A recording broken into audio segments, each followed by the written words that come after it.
Homilía para el domingo 12 después de Pentecostés. Mis queridos amigos, en el Evangelio de hoy leemos cómo los fariseos le preguntan a nuestro Señor lo que era la gran pregunta en aquellos tiempos. ¿Cuál es el mayor mandamiento de todos? Ahora, para nosotros como católicos, nos sorprende que esta fuera tan gran cuestión en aquellos tiempos. Porque la respuesta para nosotros es obvia, una vez que hemos oído y aprendido el Evangelio. Pero para los hebreos en aquel tiempo era verdaderamente una duda. Tenemos que acordarnos que Moisés les había dejado cientos de mandamientos, cientos de reglas, que iban desde lo político, lo médico, higiénico, a lo moral y lo religioso. Entre todas estas mandamientos y reglas, los hombres sabios de aquellos tiempos debatían, discutían cuál debería ser el mayor. Pero mis queridos hermanos, no nos debemos sorprender que los hombres tuvieran esta duda. Esto nos demuestra, nos recuerda, mejor dicho, que el hombre sin guía cae en error, que nosotros mismos estamos inclinados a caer en el error si no tenemos una guía, una instrucción, y específicamente si no tenemos la guía de la Santa Madre Iglesia. Por ejemplo, bástenos ver a los protestantes, a las denominaciones cristianas, entre comillas, del día de hoy, y ver qué tanto han caído ellos en el error y en la ignorancia. Porque los protestantes, las denominaciones protestantes, ahí no han ido aún más lejos, hasta el punto de decir que no es necesario guardar los mandamientos. Y ahora, mis queridos hermanos, si está mal, si es algo malo, ignorar cuál es el mayor mandamiento de todos, ¿qué será? El negar todos los mandamientos, sin distinción. El día de hoy, pues, en este sermón, quiero hablar acerca de los grandes errores, los tres grandes errores que se hacen en cuanto a los mandamientos. Primero, vamos a hablar del error de los protestantes, que dicen que no es necesario guardar los mandamientos. En segundo, vamos a hablar del error del Vaticano II, que enseña a olvidar, a romper el primer mandamiento, para darle énfasis al segundo, supuestamente. Y finalmente vamos a hablar de algunos de los errores más comunes respecto de los mandamientos que cometemos los católicos. Hablemos pues primero del error de los protestantes. Si tuviéramos que resumir el pensamiento protestante, podríamos hacerlo en estas palabras. Ellos dicen, para ir al cielo, todo lo que tienes que hacer es tener fe. No tienes que tener buenas obras, no tienes que hacer buenas obras, porque Cristo ya lo hizo todo por ti. Este es el pensamiento protestante y es blasfemo, erróneo y herético. La respuesta inmediata de un católico debe ser esta. La fe imperfecta sola no basta para salvarte. Para salvarte es necesario que tu fe sea completa, es decir, que vaya acompañada con el amor de Dios, es decir, con la caridad. Y si no tienes amor de Dios, no te puedes salvar, por más que tengas fe, porque tu fe es incompleta. Por decirlo en otras palabras, mis queridos hermanos, nosotros, como católicos, decimos que hay dos clases de fe. Una es la fe muerta y la otra es la fe viva. La fe muerta es la fe sin obras, una fe incompleta. Es como la fe de una persona, por ejemplo, que cae en adulterio, o en robo, o en mentira, y está en pecado, pero aún así cree en Dios. Cree en Dios, cree en las cosas que la Santa Iglesia enseña. Esta persona tiene fe, no cabe duda, pero no tiene amor, no tiene caridad. Y esta fe, pues, porque es incompleta, no te puede salvar. Es algo bueno, es bueno tener la fe aunque esté uno en pecado, pero es necesario también tener caridad. Es decir, que la otra clase de fe, la fe viva, esa es la que nos salva. La fe viva es la fe que está informada, completada por el amor de caridad, por el amor de Dios, perdón, y la caridad. Esta es la fe que con ella lleva el que nosotros nos abstenemos de pecado, procuramos no pecar, y además guardamos los mandamientos de Dios en una forma positiva, obrando, haciendo obras buenas, haciendo actos de virtud. Esta es la fe que lleva a la salvación, la fe que va acompañada de la esperanza y de la caridad. Pero queridos hermanos, cuando ustedes discutan con un protestante, nos dirá, ¿y eso en dónde está en la Biblia? ¿Y eso dónde dice en la Biblia eso? Porque yo leo en San Pablo que la fe me salva. Y yo leo también que nuestro Señor Jesucristo le dijo a mucha gente que ve, tu fe te ha salvado. ¿Dónde está lo que tú dices en la Biblia? Bueno, debemos de responderle a este amigo protestante. Cuando nuestro Señor Jesucristo dice, tu fe te ha salvado, se refiere a una fe viva. Es decir, a una fe con el arrepentimiento de nuestros pecados. Pero si no me crees, escucha lo que dice nuestro Señor. ¿Qué dice Él en el Evangelio de San Juan? Si me amáis, guardad mis mandamientos. Guardaréis mis mandamientos, dice, si me amáis. Pero si no me crees, aún nuestro Señor dice también, no todo aquel que me llama Señor, Señor, entrará en el reino de los cielos, sino aquel que hace la voluntad de mi Padre, aquel que hace la voluntad de mi Padre. Ese entrará en el reino de los cielos. Es decir, aquel que guarda los mandamientos, aquel que hace obras de virtud. Y en el Evangelio de hoy, mis queridos hermanos, ¿qué pasa? Le preguntan a nuestro Señor cuál es el mayor mandamiento y Él no dice, no hay necesidad de guardar los mandamientos. O Él no dice, solamente guardaremos los mandamientos un poco más y después ya no tienes que guardarlos. No. Nos ratifica que los dos grandes mandamientos en los cuales todos los otros están contenidos es amar al Señor tu Dios con todo tu corazón, con toda tu alma, con todas tus fuerzas y a tu prójimo como a ti mismo. Ahora, mi querido hermano, quiero aclarar una cosa. Al decir esto, nosotros, como católicos, nosotros no creemos que nos salvemos solamente por nuestras obras. No es así, separadas de los méritos de Cristo. Al contrario, nosotros creemos y sabemos que nos salvan solamente los méritos de Cristo, solamente la pasión redentora de Cristo.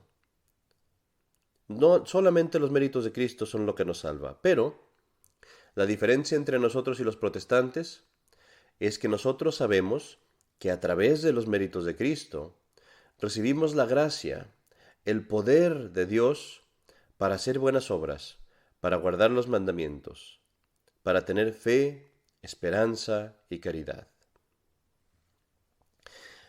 Permíteme ahora un momento, querido hermano, y vamos a pasar al segundo error que comenté, que es el error de los modernistas, el error de la secta del Vaticano II.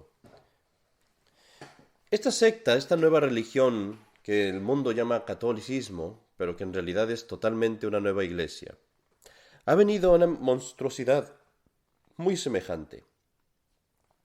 Porque allí no dicen, ciertamente no dicen con palabras que van a negar todos los mandamientos, y tal vez muchos sacerdotes, muchas parroquias no digan estas cosas tal cual como las vas a oír, pero si tú vas a los papas, a los falsos papas de esta nueva iglesia, y a los falsos obispos y cardenales, lo que tú escuchas, lo que tú ves en sus actos es esto, que niegan y rompen constantemente el primer mandamiento de Dios.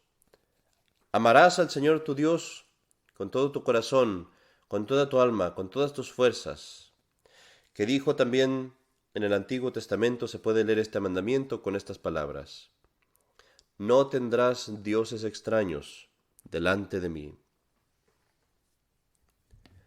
Y aquí, queridos hermanos, quiero aprovechar esta oportunidad, porque muchos católicos están confundidos acerca del cuál es el problema con el Vaticano II.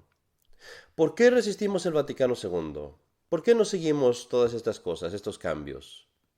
¿Por qué estamos peleando? ¿Es realmente tan malo que hayan hecho estos cambios en tu parroquia, en tu diócesis? Por eso quiero aclararte hoy, querido hermano, ¿cuál es el problema? ¿Qué es lo que resistimos? No es solamente la misa, que queremos tener una misa en latín en lugar de tenerla en español. No es solamente el rito de la misa o las oraciones, que es algo bastante grave en sí mismo, pero no es solamente eso.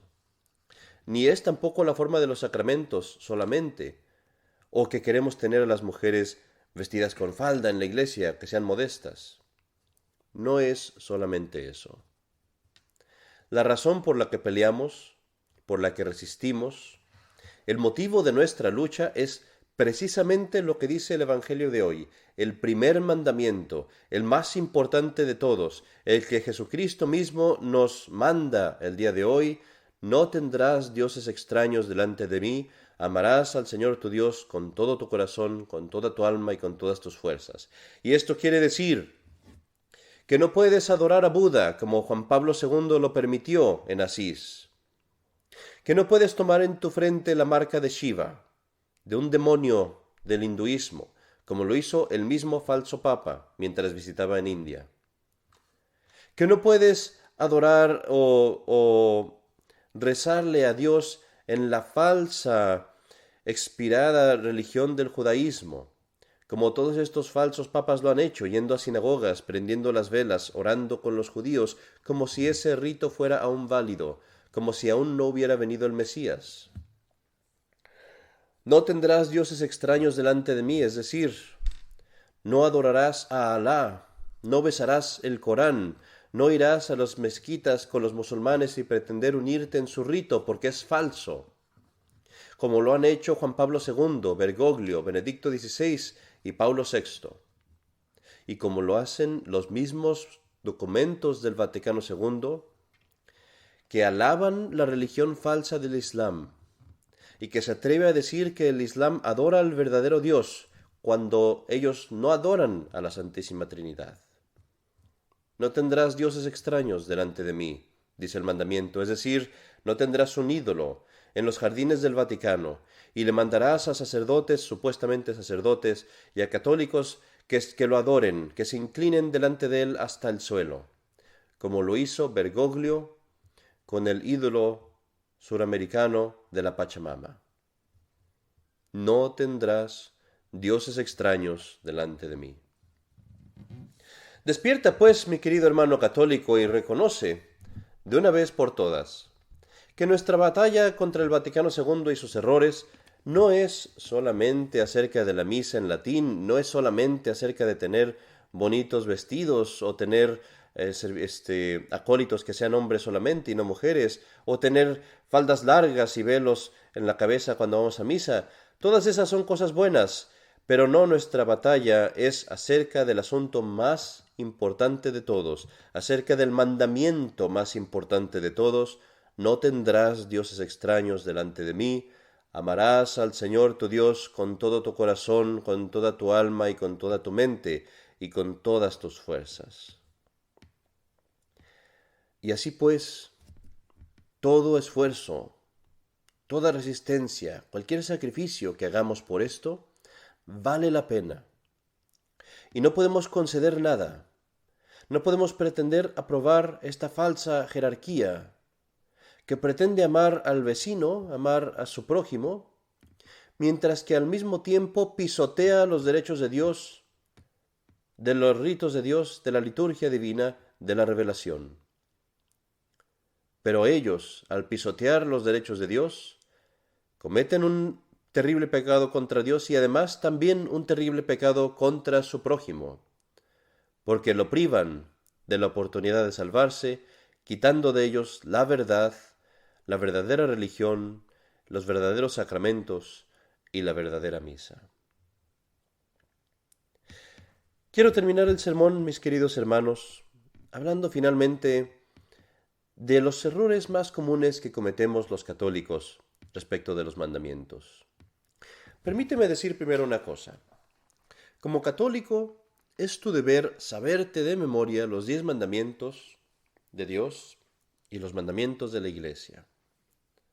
Y si tú ahorita sentado, después de este sermón, tratas de preguntarte, vamos a ver si me sé los 10 mandamientos. Voy a ver si me sé los mandamientos de la Iglesia. Y si tú te das cuenta que no te lo sabes, tienes que estudiarlos, tienes que aprendértelos tan pronto como sea posible. Y si tú eres negligente en esto y no lo haces, eso es un pecado. Porque saber los mandamientos es algo tan importante que el ser negligente en aprendérselos es verdaderamente un pecado. También es tu deber, querido hermano, saber bien la diferencia entre un pecado mortal y un pecado venial, es decir, saber la diferencia entre un pecado que totalmente te separa de Dios y un pecado que disminuye tu unión con Dios sin separarte completamente. Eso es un pecado venial. El pecado que te lleva al infierno es el pecado mortal. El pecado que disminuye tu vida de gracia, pero no te lleva al infierno necesariamente, es un pecado venial. Debemos de evitar todo pecado. Pero es importante saber esta distinción, especialmente porque si tú tienes un pecado mortal en tu conciencia, no puedes acercarte a la comunión, o al matrimonio, o a la confirmación, o a cualquiera de los sacramentos que requieren que tu alma esté en la amistad de Dios, es decir, en la gracia de Dios. Así pues, tienes que saber cómo distinguir entre un pecado mortal y un pecado venial. En este punto precisamente es donde hay un gran error con muchos católicos que piensan que los pecados de la impureza solamente son pecados mortal cuando se llega a una acción o cuando se cumple con cierto tiempo o algo así. Y piensan, bueno, si no hice tanto, si no llegué a tanto, es un pecado venial. Esto no es cierto, esto es un error. La verdad es que cuando cometemos un pecado contra la pureza, cualquier pecado que cometamos contra la pureza va a ser mortal, siempre y cuando haya habido consentimiento, que nos hayamos dado cuenta, que hayamos tomado la decisión, y siempre y cuando haya habido conocimiento también de lo que estábamos haciendo. Obviamente, si yo estoy soñando o inconsciente o no estoy poniendo atención, pues difícilmente voy a poder pecar. Pero si yo estoy consciente de lo que está pasando y decido hacerlo o verlo o pensarlo, entonces ese pecado es un pecado mortal. Por ejemplo, si hay un mal pensamiento me viene a la cabeza y yo consiento en ese pensamiento y lo entretengo, aunque sea por unos segundos, pero conscientemente, deliberadamente, es un pecado mortal. Si yo estoy viendo algo en la televisión y aparece algo impuro, y lo veo y consiento en verlo, aunque sea por algunos segundos, aunque sea por algunos minutos, es un pecado mortal. Haya o no haya acción, el solo hecho de verlo es un pecado mortal. Esa es la acción. Entonces, siempre que cometamos un pecado contra la pureza, deliberadamente, conscientemente, debemos de confesarnos antes de ir a comulgar. Y finalmente, queridos hermanos, la otra cosa que es bueno mencionar es que siempre es bueno confesarse al menos una vez al mes, incluso aunque uno no tenga pecados mortales. Uno puede confesar pecados veniales, hay que estar arrepentido, hay que tener el propósito de enmienda. Pero uno puede confesar pecados veniales también, siempre y cuando tenga esas dos cosas. Y la razón por eso es, o la razón de eso más bien es, que el sacramento de la confesión no solamente te da el perdón de tus pecados, también te da fuerza para dejar de pecar y también aumenta tu nivel, digámoslo así, de gracia, aumenta la gracia santificante que hay en tu alma. Así pues, mis queridos hermanos, continuemos la misa de hoy apreciando la guía de la Santa Iglesia que actúa con nosotros como lo actuaría Jesucristo mismo. La guía de la Iglesia para nosotros es la guía de Jesucristo mismo. Contra el error de los protestantes que dicen que no debemos guardar los mandamientos. Contra el error del Vaticano II que dice pisotea el primer mandamiento. Nos dice hoy la Santa Iglesia Católica: guardad los dos mandamientos y perseverad en ellos, si deseas salvar tu alma. No tendrás dioses extraños delante de Dios. Amarás al Señor tu Dios con todo tu corazón, con toda tu alma, con toda tu mente, con todas tus fuerzas. Y amarás a tu prójimo como a ti mismo. En el nombre del Padre, y del Hijo, y del Espíritu Santo. Amén.